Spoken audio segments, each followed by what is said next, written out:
La mira temblaba con la distorsión del calor y el viento cruzado, haciendo que cualquier disparo fuera un suicidio. Nadie lo intentaría. Nadie excepto ella. Un suspiro contenido, una presión suave en el gatillo, y el blanco cayó como si el tiempo se hubiera detenido. Las risas de los hombres se apagaron de golpe. Ellos no sabían que Leo Blackwood había hecho tiros así antes. La diferencia era que nunca había habido testigos vivos para contarlo. El helicóptero descendió entre el aire fino de las montañas del norte de Afganistán. El rugido de los rotores levantaba torbellinos de polvo que golpeaban las paredes de la base avanzada. Cuando la nave tocó tierra, las miradas se giraron. No era la llegada que esperaban. De la puerta bajó una mujer de unos 30 y tantos, complexión común, un estuche de rifle colgado al hombro y una pequeña mochila en la otra mano. Lo único singular eran las cicatrices tenues en su sien izquierda, desapareciendo bajo el cabello. El comandante Ambrosio de Belín la recibió con un leve asentimiento. Me alegra que hayas venido, aunque dudaba después de lo de Kandahar. Eso ya quedó atrás, respondió sin emoción. En la tienda de mando, el equipo de francotiradores la observaba sin ocultar su escepticismo. El jefe, Riker Voss, cruzó los brazos. Ese es nuestro arma secreta, murmuró con sarcasmo. Parece mi bibliotecaria del instituto. Su observador, Norse, rió por lo bajo. Tal vez nos traiga manuales de cómo disparar mejor. Ella los escuchó. Estaba hecho para que los escuchara. Sin embargo, continuó desempaquetando su equipo con una calma quirúrgica. Del estuche sacó un rifle que parecía una reliquia, con la culata gastada y un visor que parecía de otra época. Riker se acercó con una sonrisa que no llegaba a los ojos. Interesante pieza, comentó. Macmillan TAC 50, viejo estilo. Ese visor parece de Vietnam. Sin mirar, Talia revisó cada parte con manos seguras. Caspian, el técnico del equipo, se sumó a la burla. ¿Eso siquiera mantiene la puntería aquí? Nosotros tenemos barret con mapeo digital de viento. ¿Al menos tienes calculadora balística? Ella sacó un cuaderno de cuero, las páginas dobladas y llenas de tablas escritas a mano. La carcajada del grupo hizo fruncir el ceño a Devlin, que la apartó para hablar en voz baja. Estos hombres son los mejores que tenemos, pero no saben lo que yo sé. ¿Estás segura de esto después de Kandahar? Estoy aquí, no. Vamos a la misión. El objetivo era un fabricante de bombas responsable de docenas de muertes. Estaría al descubierto solo unos minutos antes de desaparecer en las regiones tribales. Distancia, 2.600 metros. Viento cruzado y distorsión de calor en el valle. Imposible, dijo Riker. Una lotería. Por eso está aquí, respondió Devlin mirando a Talia. Norse soltó una risa incrédula. ¿Con ese fósil de rifle? Antes del amanecer, se instalaron en un saliente rocoso. El sol pintaba el paisaje de oro. Talia eligió su posición lejos de los demás, desplegando herramientas hechas a mano, munición sin marcas y su cuaderno. Norse se negó a ser su observador. Ningún problema, contestó ella. Cuando apareció el objetivo moviéndose entre edificios, Riker dudó. Las condiciones eran infernales.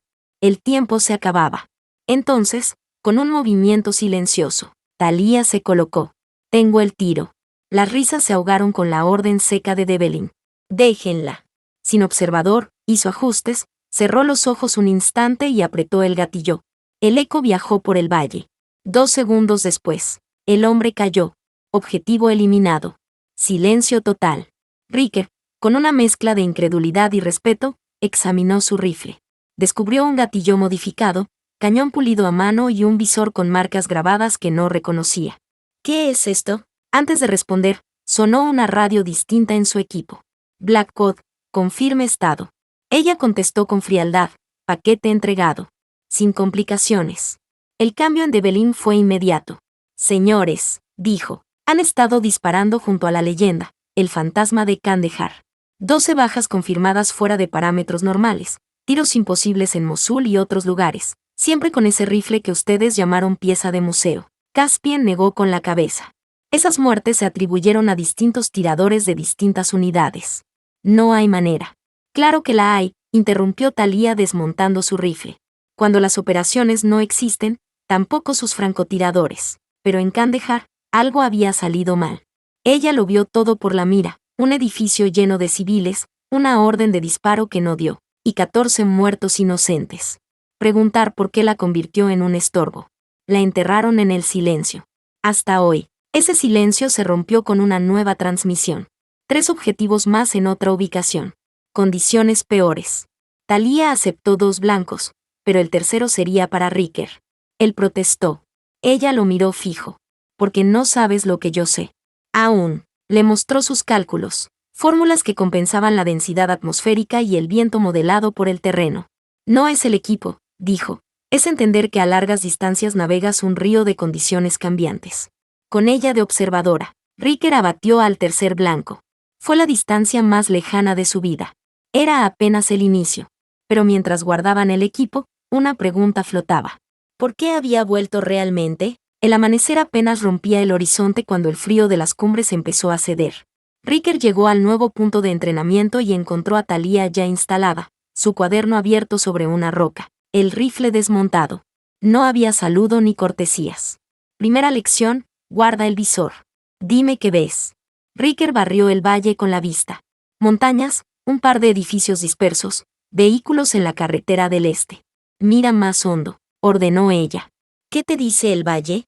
Él forzó la mirada. El polvo junto a aquella loma se mueve distinto. Hay una columna de calor sobre ese grupo de casas. Bien. Ahora siente el aire en tu cara. ¿De dónde viene? Riker cerró los ojos, percibiendo el roce apenas perceptible. Ya oeste, pero en remolinos. Exacto. La montaña crea un vórtice que al mediodía se vuelve una corriente ascendente capaz de desviar la bala metros enteros. Durante horas, observaron sin disparar. Thalía le enseñaba a leer un terreno como si fuera un mapa vivo. Solo cuando el sol estuvo alto le permitió montar el rifle y apuntar a un blanco de práctica a 1.800 metros. El disparo impactó 6 centímetros a la derecha del centro. No está mal, dijo ella. Ahora deja el rifle y dime por qué fallaste. Riker frunció el ceño. ¿Cambio de viento en el último segundo? No. ¿No consideraste que el blanco está en sombra, 3 grados más frío que el aire que atravesó la bala? Diferencia pequeña, impacto enorme. Día tras día, su comprensión se profundizaba. Los demás empezaron a unirse, Norse con su ojo afilado, Caspian dejando atrás sus pantallas para confiar en sus sentidos. El escepticismo se convertía en atención. Una semana después, Develin llegó con un gesto sombrío. Tenemos nueva información. La red del fabricante de bombas sigue viva. Su nuevo líder está atrincherado en un complejo en lo profundo de las montañas. La aproximación está vigilada. Fuerzas convencionales no pueden llegar. ¿Distancia? Justo por encima de 3 kilómetros. Norse silbó. Ni siquiera tú alcanzas eso. En circunstancias normales, no, admitió Thalía. Pero esto no es una eliminación estándar, ¿verdad? El comandante vaciló y luego lo confirmó. Necesitamos que el tiro sea visto, que envíe un mensaje. Ninguna distancia da seguridad. Riker comprendió. Quieres un tiro imposible que sea exitoso y visible. Eso es un suicidio para el tirador. No si hay más de un tirador, dijo ella. Una ejecución sincronizada, varias posiciones, un solo blanco. La idea prendió en el aire. 3 posiciones, 3 disparos, un solo impacto. Pero la coordinación debía ser perfecta. El viento variaría en cada ubicación. Cada tirador necesitaría ajustes distintos. Por eso he estado entrenándolos. No necesitamos cálculos idénticos. Necesitamos comprensión real del lugar. Tuvieron 3 días para prepararse. Thalía dividió al equipo, Riker en el oeste, Norse en la cresta sur, ella en el este. Caspian, en un punto central, controlaría las comunicaciones y los datos meteorológicos en tiempo real. Cada amanecer estudiaban el terreno, cada tarde probaban munición personalizada que ella había traído para esta misión. El día de la operación, se infiltraron antes de que saliera el sol. El complejo del objetivo estaba encajonado entre montañas abruptas. Inteligencia confirmaba que el líder saldría al patio central a las 9 para una demostración de explosivos. Eagle 1 en posición, avisó Riker desde 3.200 metros. Eagle 2 listo, respondió Norse. Eagle 3 preparado, dijo Thalía. Caspian anunció, vientos ligeros variables, presión estable. Objetivo en 30 minutos. El calor distorsionaba ya el aire. Norse reportó movimiento. Figuras reuniéndose en el patio. El hombre de chaleco negro y pañuelo rojo estaba en el centro. Ajustes finales. Riker sentía la calma pesada antes del instante decisivo. Eagle 1 con visual y solución. Eagle 2 con visual y solución. Eagle 3 con visual y solución. Caspian comenzó la cuenta atrás. 30 segundos. 29. 28. En el segundo final, la respiración de Riker se alineó con el latido de su corazón. 3, 2, 1. Marca. 3 detonaciones simultáneas retumbaron como un único trueno. 4 segundos después, el blanco cayó. Pánico en el patio. Nadie supo de dónde vino el tiro. Objetivo abatido. Extracción inmediata, ordenó Caspian. Pero al llegar al punto de encuentro, Talia no estaba. Eagle 3 encontrando resistencia. Ruta alternativa. Procedan a extracción. Negativo, respondió Riker. Esperamos. Es una orden, contestó ella, mientras disparos lejanos sonaban. Riker y Norse se miraron y sin decir nada, partieron hacia su última ubicación. La hallaron atrapada detrás de una roca, herida en el brazo, 3 hombres avanzando hacia ella. Con 2 tiros precisos, abatieron a 2. El tercero giró confundido y Talia lo neutralizó con su pistola. La recogieron justo cuando el helicóptero aparecía. El regreso a base fue silencioso, cargado de respeto y algo más. En la enfermería, mientras le vendaban el brazo, preguntó, ¿por qué volvieron por mí? Eso viola protocolo. Porque así actúa un equipo, respondió Riker. Y en esta semana, nos convertimos en uno. Develin entró. El tiro ya es leyenda. 3 kilómetros. Fuego sincronizado, un solo impacto. Pero esto no ha terminado. Ella vino también para evaluarlos para un nuevo programa. No francotiradores solitarios, sino equipos capaces de lo imposible. Y, preguntó Norse. Ella los miró uno por uno. Están listos, si quieren. ¿Listos para qué? Para convertirse en fantasmas. 6 meses después, un centro de entrenamiento oculto entre las montañas de Nevada recibió a 4 nuevos instructores. No hubo anuncios, ni listas oficiales con sus nombres. Solo un cambio palpable en el aire. Los rumores del fantasma de Kandahar habían mutado en susurros sobre un equipo fantasma. En la entrada del edificio principal, dentro de una vitrina de cristal, descansaba el rifle de Talia. La culata desgastada, el visor anticuado. Al lado, una placa sin nombre con una sola frase. No es el arma la que hace posible lo imposible. Los nuevos reclutas llegaban con armas modernas, visores digitales, y la confianza inflada de quienes aún no habían visto la realidad. La mayoría miraba las enseñanzas sobre leer el terreno como un capricho anticuado, hasta que presenciaban una demostración. Una tarde, llegó una recluta con un rifle extraño, sin marca de serie, claramente fuera del equipo reglamentario. Las miradas se cruzaron, las sonrisas se contuvieron. Norse y Riker, ahora instructores veteranos, reconocieron la escena. Antes de que alguien soltara un comentario, Norse se adelantó. Vamos a ver qué sabes hacer. Desde la distancia, Talia observaba con una sonrisa apenas visible. El ciclo continuaba. El talento, escondido a la vista, esperando ser reconocido. Caminó hacia el campo de tiro, lista para su próxima clase. A veces, pensó, el arma más letal no es la que ves venir. El programa fantasma evolucionaba. Sus operativos aparecían brevemente en zonas de conflicto antes de desvanecerse. Sin registros, sin medallas, pero con resultados tan precisos que dejaban más preguntas que respuestas. Un amanecer frío trajo a Develin con un nuevo encargo. Tenemos un objetivo fuera del continente, dijo sin rodeos. Un ingeniero militar que vende sistemas de guiado a varios regímenes sancionados. Nivel de prioridad, máximo. Está protegido en la Torre Argenta, en el corazón de Ciudad Centuria. Vigilancia total, seguridad privada y militar. Imposible acercarse sin levantar alarma. Distancia, preguntó Riker. Entre 2.700 y 3.100 metros dependiendo del punto de disparo, contestó Caspian revisando los planos. Pero hay más, quieren que ocurra durante una gala de estado. El objetivo estará en el balcón principal, frente a decenas de cámaras. Un espectáculo. Norse gruñó. Eso significa que no podemos fallar, ni por 1 milímetro. Exacto, confirmó Talia. Y no habrá segunda oportunidad. Durante 3 días, estudiaron maquetas y simulaciones de la torre.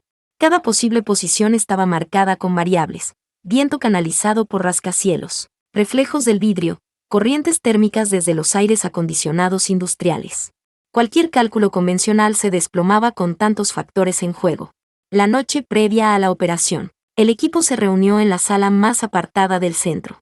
Talia expuso la estrategia: 3 posiciones de tiro, todas ocultas en azoteas de edificios cercanos, con ángulos distintos pero convergentes al mismo punto. El disparo debía ejecutarse en medio del discurso del objetivo, cuando todos miraran hacia él. Si una sola bala se desvía, preguntó Caspian, ¿no descubrirán la fuente? No si disparamos como uno solo, replicó Thalía. La mañana de la gala, la ciudad era un hervidero de luces y banderas. El tránsito estaba cerrado, los drones patrullaban el aire, y francotiradores enemigos vigilaban desde posiciones elevadas. El equipo se deslizó hasta sus puntos antes del amanecer, mezclándose con obreros y personal técnico que llevaba cajas y equipos falsos. Riker estaba en el techo de un hotel a 3.050 metros, con vista parcial del balcón.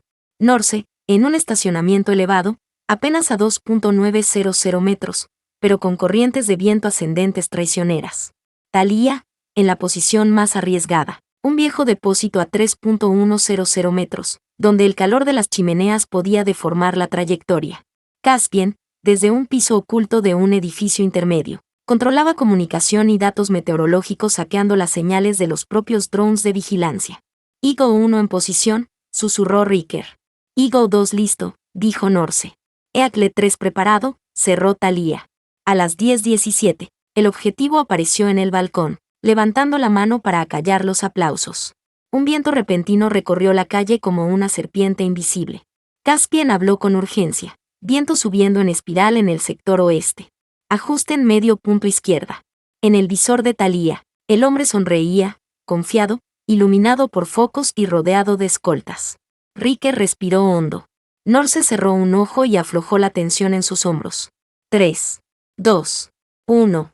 Fuego. El trueno sincronizado de 3 rifles rompió la música y los aplausos. El objetivo se desplomó hacia atrás, invisible a las cámaras que solo captaron la confusión de los guardias. Retirada inmediata, ordenó Thalía, pero a diferencia de otras veces, el escape no sería limpio. En segundos, los drones cambiaron de patrón, bloqueando rutas y transmitiendo coordenadas a las patrullas.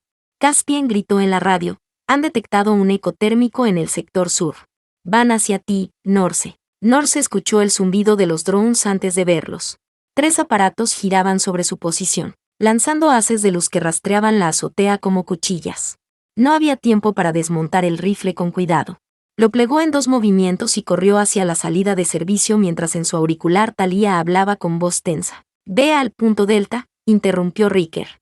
Yo cubriré tu flanco. Negativo, replicó Norse. Si me siguen, los llevaré lejos de ustedes. Un ruido seco, como un golpe metálico, retumbó en la escalera. Norse se detuvo. Alguien estaba subiendo. 3 hombres con chalecos blindados irrumpieron disparando ráfagas cortas. El eco dentro del concreto multiplicaba el estruendo. Norse rodó hacia atrás. Disparó 2 veces y el primero cayó. El segundo se cubrió tras una columna, pero un proyectil de Riker, disparado desde otra azotea, lo dejó inmóvil. Sigue moviéndote, ordenó Riker. Te tengo. Mientras tanto, Thalía observaba el caos desde su posición. No había señales de que la seguridad hubiera localizado su punto, pero sabía que era cuestión de minutos. Caspian interrumpió. Equipos de asalto acercándose por tu sector norte. Recomiendo evacuar ya. No. Primero aseguren a Norse, respondió ella. El noruego alcanzó la planta baja y se mezcló con un grupo de trabajadores de mantenimiento que evacuaban el edificio. El casco y el chaleco fluorescente que llevaba ocultaban su equipo de francotirador. Pasó junto a 2 guardias sin ser reconocido. Riker descendió por una fachada lateral con una cuerda improvisada, desapareciendo entre contenedores. Su ruta de escape lo llevaba hacia un callejón estrecho donde un vehículo de extracción lo esperaba camuflado como furgón de reparto. Thalía desmontó su rifle en 3 piezas y lo escondió dentro de un tubo de PVC preparado para parecer un conducto de aire acondicionado. Al salir, un guardia la detuvo. Mostró una credencial falsa y apuntó hacia una caja de herramientas. El hombre dudó, pero otro oficial gritó órdenes y ambos corrieron hacia la calle, dejándola pasar. El equipo se reunió en el punto Delta, un estacionamiento subterráneo abandonado. Caspian llegó último, cargando una mochila con las antenas y pantallas que había usado para manipular las comunicaciones enemigas. Su rostro estaba pálido. Tenemos un problema. El rastreo de calor que detectó a Norse no fue casualidad. Nos identificaron por la sincronía del disparo. Alguien sabía que usaríamos esa táctica. Thalía se tensó. ¿Quién? No lo sé, pero filtraron datos de nuestra planificación. Solo alguien dentro del programa podría tenerlos. El silencio se volvió pesado. Devlin había advertido sobre la posibilidad de una fuga, pero no imaginaron que ocurriría tan pronto. Tenemos que salir del país ahora, dijo Talia. Ciudad Centuria está cerrando sus fronteras internas. Usaron rutas escalonadas para alcanzar la costa. En un puerto industrial, abordaron un viejo carguero que partía hacia las aguas internacionales. Durante la travesía, Talia reunió al equipo en la cubierta trasera. Quiero que entiendan algo. El fantasma no es solo un tirador invisible. Es un concepto, operar donde nadie cree posible y salir intacto. Pero si tenemos una filtración interna, la próxima vez no saldremos. Riker habló. Entonces encontramos al traidor antes de la próxima misión. ¿Y si es alguien fuera del equipo?, preguntó Norse. Peor, replicó Talia. Significa que el enemigo conoce el programa. Al llegar a un punto seguro, Devlin ya los esperaba. Buen trabajo en la torre, dijo sin sonreír. Pero tenemos un incidente mayor. Sacó una carpeta. Dentro había imágenes satelitales del puerto donde habían embarcado. Una figura encapuchada entregaba un paquete a un hombre que no pertenecía a ninguna fuerza conocida. Esto fue hace 48 horas, señaló el comandante. Y creemos que ese paquete contenía nuestra tabla de posiciones para el tiro. Caspian apretó los dientes. ¿Y cómo supieron que usaríamos 3 posiciones sincronizadas? Devlin miró a Talia. Esa es la pregunta que tenemos que responder antes de que ellos respondan por nosotros. El silencio volvió, más denso que el humo del motor del carguero. Y en ese silencio, una certeza se clavó como un cuchillo. El próximo disparo no sería hacia un blanco distante, sino hacia la sombra que se escondía dentro de su propio círculo. La base provisional en las afueras de Ciudad Armonía estaba en completo silencio. Talia había convertido una sala vacía en un improvisado centro de interrogatorio. Sobre la mesa, un mapa del último operativo, marcas de cada posición de tiro y rutas de escape. No había sillas para todos. Eso no era un descuido, era parte de la presión. Devlin cerró la puerta y dejó claro el objetivo. No salimos de aquí hasta saber quién filtró la información. Norse se apoyó contra la pared, brazos cruzados, la mirada fija en todos menos en Talia. Riker, sentado, sostenía su rifle desmontado, como si calibrarlo le ayudara a pensar. Caspian tenía la laptop abierta, rastreando cada transmisión emitida durante la misión. La investigación comenzó por lo más obvio, comunicaciones. Caspian proyectó en la pared el registro de frecuencia. Aquí están nuestras transmisiones cifradas, dijo, y aquí, una señal fantasma, justo 20 segundos antes del disparo. No es nuestra. Talia se acercó. ¿Origen? Un repetidor civil en el distrito financiero, respondió él. Pero para acceder a ese repetidor necesitas claves internas de la red militar local. Devlin lo tradujo en voz alta. Alguien del círculo de operaciones filtró acceso. Riker dejó el rifle a un lado. ¿Quién tenía esas claves? Todos los oficiales de enlace, respondió Caspian. Y 2 de nuestros técnicos de apoyo. Talia levantó la vista. Traigan a los técnicos. La puerta se abrió minutos después y entraron 2 hombres. Benítez, un operador de comunicaciones con años de servicio, y Holt, un especialista en logística que llevaba apenas 6 meses en el programa. Ambos parecían tensos, pero por razones distintas. No vamos a acusar sin pruebas, empezó Talia. Pero uno de ustedes abrió la puerta al enemigo. Benítez alzó las manos. Yo estaba en la sala de control todo el tiempo. Las cámaras pueden confirmarlo. Holt miró al suelo. Yo estaba en el almacén preparando el equipo de extracción. Caspian proyectó nuevas imágenes. Una cámara térmica captó a alguien en la azotea de un edificio neutral, usando un terminal portátil. El perfil de calor coincidía con la estatura y complexión de Holt. Él levantó la cabeza. Pálido. No soy yo. Puedo explicarlo. Hazlo, ordenó Talia. Holt tragó saliva. Fui contactado hace un mes. Amenazaron con exponer a mi familia si no cooperaba. No me dijeron que planearían un ataque directo contra ustedes. Solo querían saber tácticas y procedimientos. Pensé que eran agentes de inteligencia aliados. Riker golpeó la mesa. Pensaste mal. Devlin se acercó a Holt. ¿A quién entregaste la información? Un hombre con acento del este. No dio nombre. Solo un número de contacto y un lugar para dejar el paquete. Talia miró a Caspian. Rastrearemos ese número. Pero Holt, tú vienes con nosotros. Si nos mientes otra vez, no habrá advertencia. Esa misma noche, siguiendo el número, Localizaron una señal activa en un viejo almacén portuario. Las luces interiores parpadeaban como si las instalaciones estuvieran abandonadas, pero había movimiento. El equipo se dividió, Norse y Riker cubrían las salidas, Talia y Caspian entraban por el frente. Dentro, el olor a aceite viejo y metal oxidado era espeso.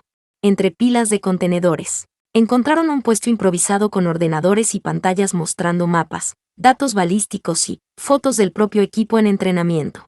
No estamos frente a un infiltrado aislado, murmuró Caspian. Esto es una célula entera. Una puerta lateral se abrió y un hombre alto, con chaqueta oscura y guantes, los apuntó con un subfusil. La voz era grave, controlada. Buscan fantasmas, dijo.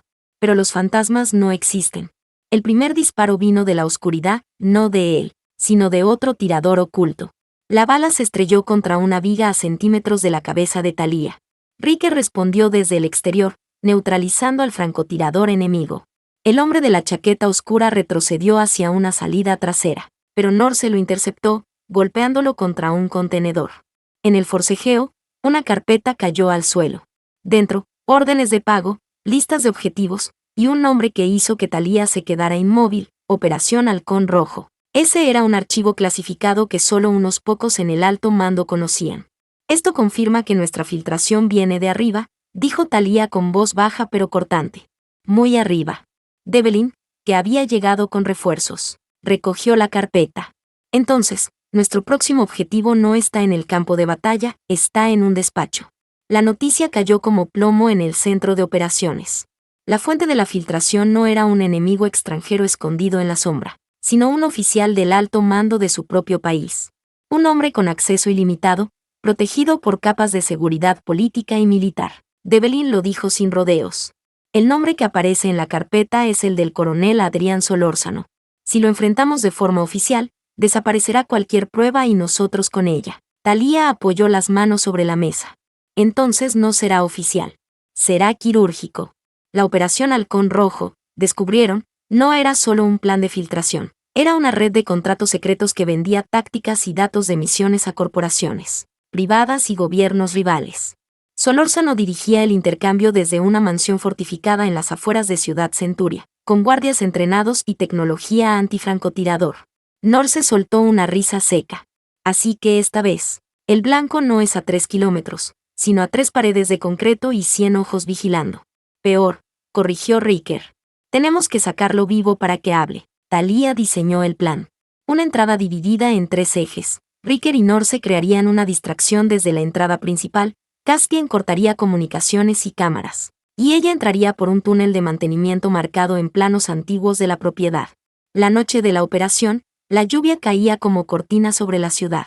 Bajo esa cubierta, el equipo se movió. Riker y Norse llegaron primero, colocando cargas de humo en las rejas delanteras.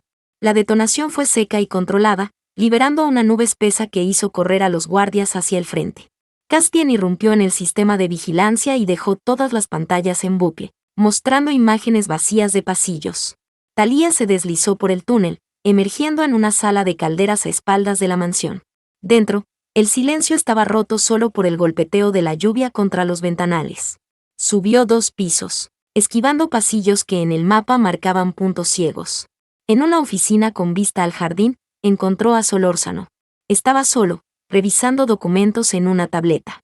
Cuando la vio, sonrió como si la esperara. Sabía que vendrías. Los fantasmas siempre regresan a donde empezaron. Talia no perdió tiempo en respuestas. En 3 pasos estuvo sobre él, torciéndole el brazo y asegurando sus manos con bridas. Por el auricular, Riker confirmó que la ruta de salida estaba limpia. Pero cuando comenzaron a bajar las escaleras, una alarma oculta se activó. Las luces de emergencia pintaron todo de rojo. Desde el jardín, un grupo de hombres armados avanzaba hacia la puerta trasera. Norse gritó por radio: «Tenemos compañía en tu sector. Mantengan la salida abierta», respondió Talia. El tiroteo estalló en el patio. Riker y Norse cubrían los flancos mientras Caspian, desde un vehículo camuflado, preparaba la huida. Talia empujó a Solórzano hacia el coche mientras esquivaban los disparos que rebotaban en el pavimento mojado. Una bala impactó contra la puerta del vehículo. Otra destrozó un espejo. Con un empujón final, lo metió dentro y se lanzó detrás. Caspian pisó el acelerador y el motor rugió, devorando la calle bajo la lluvia. 10 minutos después, dejaron atrás las luces de la mansión y se internaron en un camino rural. En un galpón abandonado, Devlin esperaba. La mirada del coronel, aún esposado, oscilaba entre furia y cálculo. «Tienes dos opciones», dijo Thalía, su voz como acero. «Hablas y entregas a todos tus contactos, o desapareces como los que traicionaste». Solórzano comprendió que no había negociación. Con un suspiro resignado, comenzó a recitar nombres, fechas, operaciones. Cada palabra era una pieza de la red que habían estado buscando. Horas después, la información ya estaba en manos seguras y el coronel, bajo custodia de un grupo cuya existencia jamás aparecería en los informes oficiales. Devlin miró al equipo. Lo que hicieron hoy no se escribirá en ninguna historia, pero salvará más vidas de las que podemos contar. Thalía recogió su rifle, ahora más símbolo que arma, y lo colgó en su hombro. Miró a Riker, Norse y Caspian. Hoy no éramos solo fantasmas. Éramos un aviso. Riker sonrió. ¿Y ahora qué? Ella caminó hacia la puerta. Ahora, volvemos a desaparecer. En las semanas siguientes, la red de Halcón Rojo colapsó. En círculos militares, surgieron rumores de un equipo capaz de derribar objetivos imposibles y desmantelar amenazas desde dentro. Oficialmente, no existían. Pero en ciertos despachos, el silencio que se imponía al oír la palabra fantasma era prueba suficiente de que seguían allí. Y en una vitrina, lejos de miradas indiscretas, descansaba el viejo Macmillan TAC-50. Sin nombre, sin historia escrita. Solo la certeza de que en manos adecuadas, lo imposible no es más que el siguiente disparo.